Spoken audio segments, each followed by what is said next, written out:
Thank you for joining me here again for the second installment of this accounting for non-accountants. Today what we're going to do is going to be picking up with a little discussion about what we call the general ledger, which is a concept that's very core to all accounting. From there, we're going to talk a little bit about double-sided bookkeeping. We're going to take a look at the trial balance report, how to read it and how to interpret it. And we're going to finish off today's lessons with discussion of fiscal periods. Okay, so starting off here, the general ledger. Now, the general ledger is basically where all the activity for the business is captured. Okay, so basically any transaction that the organization runs that has a bookkeeping impact is going to be captured in the general ledger. So this can include deliveries, invoices, purchase receipts, any type of activity that is ran in your production department against work orders, all your payment activity. All those various business transactions are going to have a bookkeeping impact, and they're going to be written into the organization's general ledger. Okay. So here, the general ledger, in all modern accounting systems, that are automated via the computer, these transactions will just, the systems will be tailored to automatically post this activity to an electronic general ledger, a GL. But in days of old, you would actually have accountants that would, manually capture this type of activity into a set of books. As we see over here on the right-hand side of the screen, which would be an example thereof. So one of the things that I efforted to do in these lessons is to kind of acquaint you with some of the lingo that you'll oftentimes hear from the financial types within your organization. Referring to the books is something, you'll oftentimes hear them say. Some different examples you might have is, maybe your controller saying, that we need to make sure that we book, a particular journal entry in a period to recognize an expense. Or the CFO might be discussing with the sales manager, are those sales going to hit the books this month? And basically that's just kind of a nod to the olden days of accounting when the bookkeepers would actually keep a manual ledger like you see here. So that's what they mean when they're referring to the books. Okay. In terms of uses of the general ledger, one common, application for it is to research anomalies. So, if you're taking, a look at, maybe you're a department head and you're reviewing all the expenses, a summary of all the expenses that were incurred in the period. If you have a particular account that kind of has an odd balance to it, maybe last month your office supplies, over the course of the last 6 months, your office supplies averaged about $400, a month. But now in this month, those expenses are up to $1,000. You can run it, you could ask for a detailed ledger to be ran on a particular account, and basically that will show you each and every transaction that hit that account during the accounting period. Okay. So with the ledger here,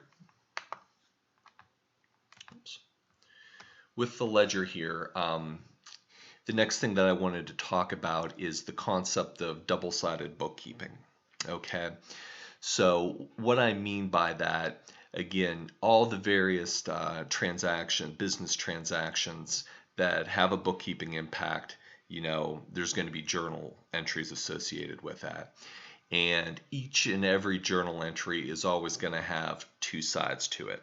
And there is absolutely no exception to this rule. In any accounting system worth its metal, it always performs double-sided bookkeeping. Okay. So those two sides of the journal entry, one side is going to be referred to as a debit, and the other side of the entry is going to be referred to as a credit. Okay. And depending upon the type of account that we're going to deal with, a debit will either increase or decrease the balance in that particular account. Okay, so if you take a look at that little matrix that I have over on the right hand side of the screen, I have things broken out by the different account classes that we discussed in the prior lesson. The assets, liabilities, equity, all the different balance sheet classifications there. Then in the income statement, you have the revenue, the cost of goods, operating expenses, and non-operating expenses. Okay, so for each of these account classes here, one can book either debit or credit activity into the accounts. So in this case, you're going to see in the context of our asset account that if you debit an asset account, that's going to increase its balance. But if you credit that account, it's going to decrease it. The next account class here, the liabilities. For a liability account, it's just the opposite. If you debit a liability account, it's going to decrease its balance, and if you credit the account, it's going to increase it. You have your equity account, same principle as the liabilities. Debiting the equity account decreases its balance, crediting it increases it. Moving down to our income statement accounts, revenue accounts. Again, a debit decreases, a credit increases. Then all your various cost of goods and expenses, a debit increases the balance and a debit increases the balance and a credit decreases it.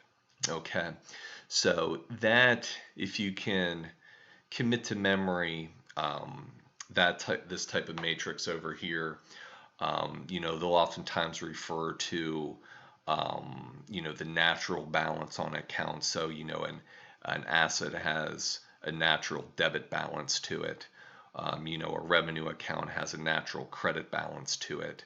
So if you kind of keep in mind what the natural balance is on the account, when you see activity booked to it, you can tell whether or not the account balance is going to be increased or decreased.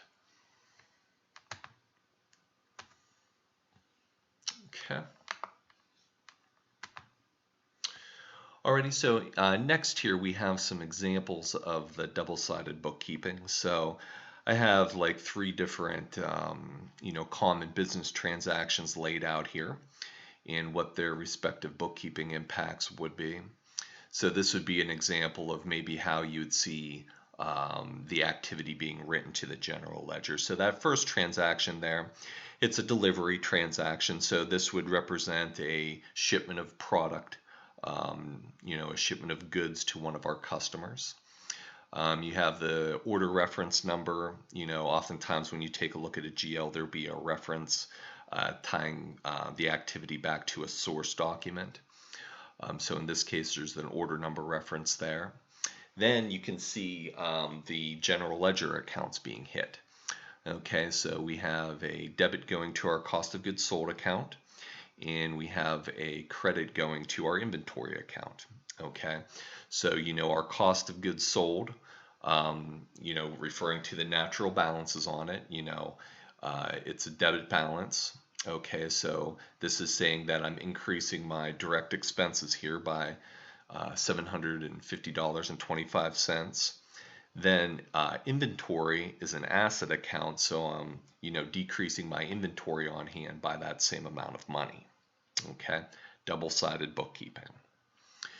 Moving down to the next transaction, we have a sales invoice here being posted. So in this case, on line 1 there, I have my accounts receivable account. The assumption here is that we're selling to a customer on open terms. Maybe we're giving them 30 days or 45 days to pay. So I'm not collecting cash immediately, but rather I'm creating a receivable on my books to represent this asset. So, again, the accounts receivable, it's an asset account. We're debiting that account by $921, so we're increasing the assets. We're putting an offsetting credit into a product revenue account, a freight revenue account. Okay, so those both are revenue accounts. And as we know, our revenues have a natural balance of a credit. So in that case, I'm increasing my revenues, both from a product side and a freight side.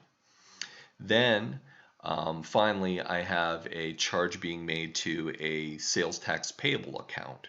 So, maybe I have, as part of my sales, I have to recognize what liabilities I ultimately have to pay to the taxing authorities. So that's going to be a liability account. So I'm increasing my liability here by $51.02. The final transaction here is a payment transaction. So this is when we actually collect the money against that invoice. So in this case, I'm starting off by debiting my cash account. Okay, cash again being an asset account, we're increasing our cash by $912.13. In this case, the customer took a discount, so you can see that they didn't pay the invoice in full. They took maybe like they did an early payment discount, which is common for many businesses. If you pay within a truncated time frame, maybe 5 to 10 days, that the supplier might grant you a 1 or 1.5% discount. So that's kind of our scenario here. So that customer discounts will oftentimes be referred to as like a contra revenue account.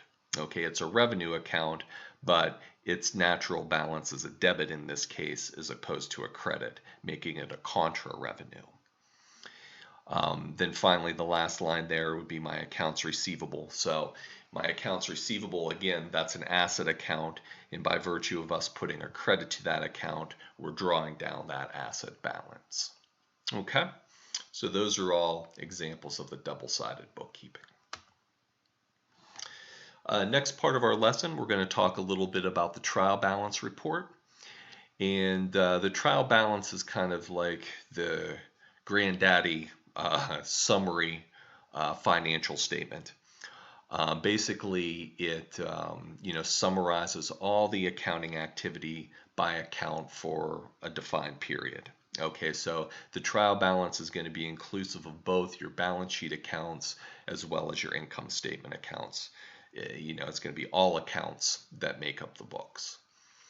Okay, typically when you're running a trial balance report, you'll run it for a particular period, and most trial balances will have, you'll have the listing of accounts, then you'll have going across horizontally, you'll have a beginning balance column, you'll have some net change columns, representing the debits in one column and the credits per the account.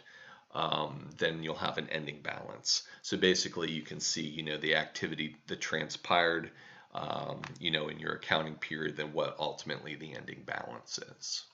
Okay. On the trial balance report, typically, and again, this is the convention that we see here in the United States.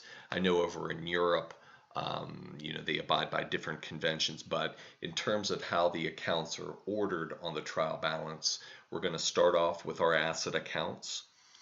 Then we'll move on to the liability accounts, the equity accounts. So that's all the balance sheet accounts. Then we'd go into the income statement accounts, the revenues, cost of sales, operating expenses, and non-operating expenses. Okay. So as you can see on the right-hand side, this is kind of an example of what you might see by way of a trial balance. Okay. The next thing I want to discuss is the concept of what we call a fiscal period. Okay. The fiscal periods are basically the time frames over which the fiscal year is divided. Okay. So there's many different ways that the finance department can choose to divvy up a given year.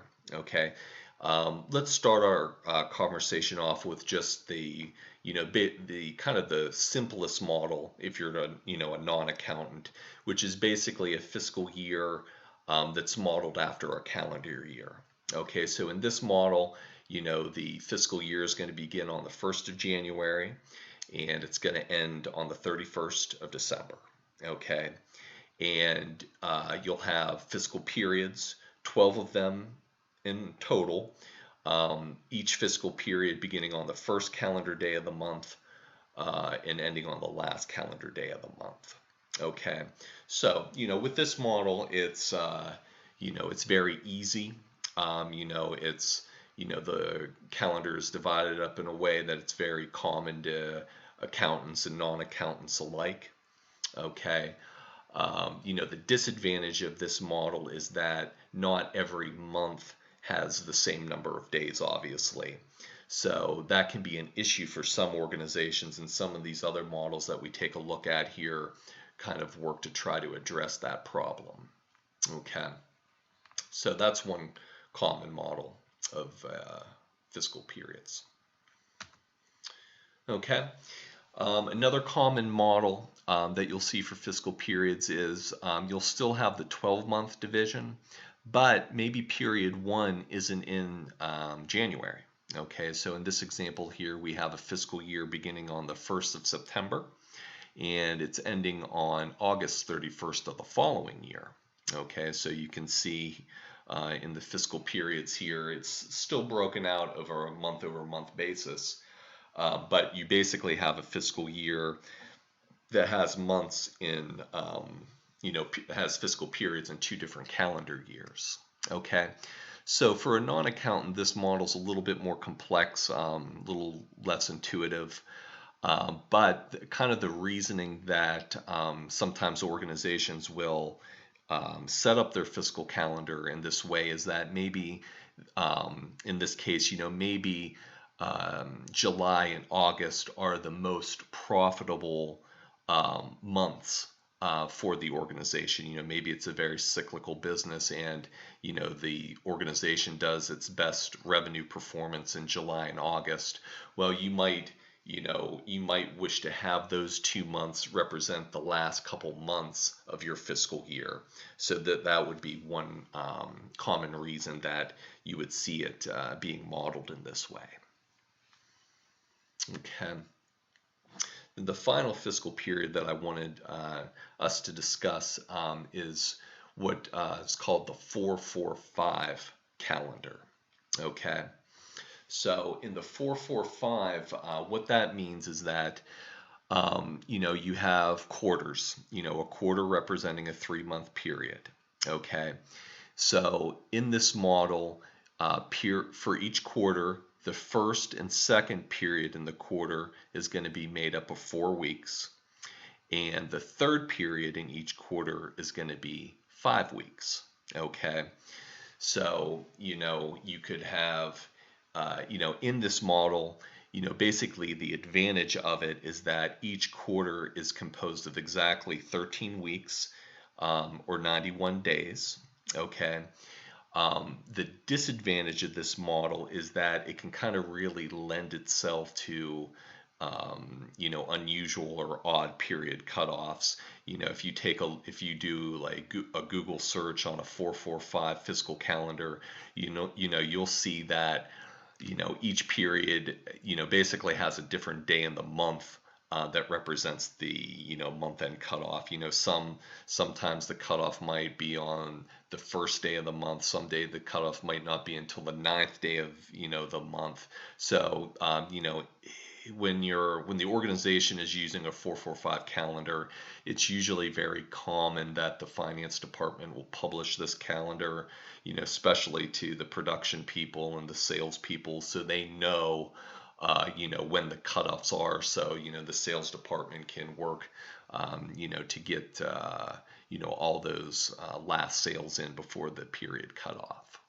Okay, so that's going to conclude it for our lessons today. If this video is proving to be useful to you, please be sure to like and subscribe, and I hope you tune in tomorrow for our next lesson.